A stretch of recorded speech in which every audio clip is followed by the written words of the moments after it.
అన్నా, అందరూ జావా నేర్చుకో పైథాన్ వద్దు అంటున్నారు. What do you say?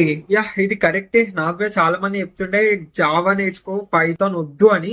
So నా కేసులో ఒక ఎగ్జాంపుల్ ఏంటి అంటే, నేను కాలేజ్ లో ఉన్నప్పుడు వచ్చిన కంపెనీస్ కొన్ని, సో వాళ్ళు పైథాన్ ఎలో చేయలేదు అనమాట. ఎగ్జామ్ లో కోడింగ్ ప్రాబ్లమ్స్ సాల్వ్ చేయడం కోసం ఓన్లీ జావాలో చేయమన్నారు. అది ఇంటర్వ్యూస్ బట్టి, కొన్ని కంపెనీస్ బట్టి. సో ఇది మేజర్లీ ఇట్లా కాలేజెస్ లో చిన్న చిన్న కంపెనీస్ వస్తాయి కదా, సో వాళ్ళు కొన్నిసార్లు పైథాన్ ఎలో చేయరు, ఓన్లీ జావా ఆర్ C++ లో చేయమని చెప్తారు. సో అట్లాంటి టైంలో సో ఇది చూసే అందరు చెప్తూ ఉంటారు అనమాట, పైథాన్ వద్దు జావా అని. బట్ పెద్ద పెద్ద కంపెనీస్ అన్నిట్లలో అయితే పైథాన్, జావా, C++ మూడు పక్కా ఎలో చేస్తారు. గూగుల్, అమెజాన్ ఇట్లాంటి పెద్ద కంపెనీస్ లో. లాంగ్వేజ్ స్పెసిఫిక్ రూల్స్ కాకపోతే అయితే పక్కా ఎలో చేస్తారు పెద్ద కంపెనీస్ లో. అండ్ చిన్న చిన్న కంపెనీస్ లో కొన్నిసార్లు ఇట్లా జావా మాత్రమే ఎలో చేస్తారు, జావా C++ మాత్రమే ఎలో చేస్తారు. సో ఇన్ కేస్ నువ్వు సాఫ్ట్వేర్ ఇంజనీర్ రోల్ కి అప్లై చేస్తూ not machine learning, data science అటు సైడ్ పోవాలి అనుకోకపోతే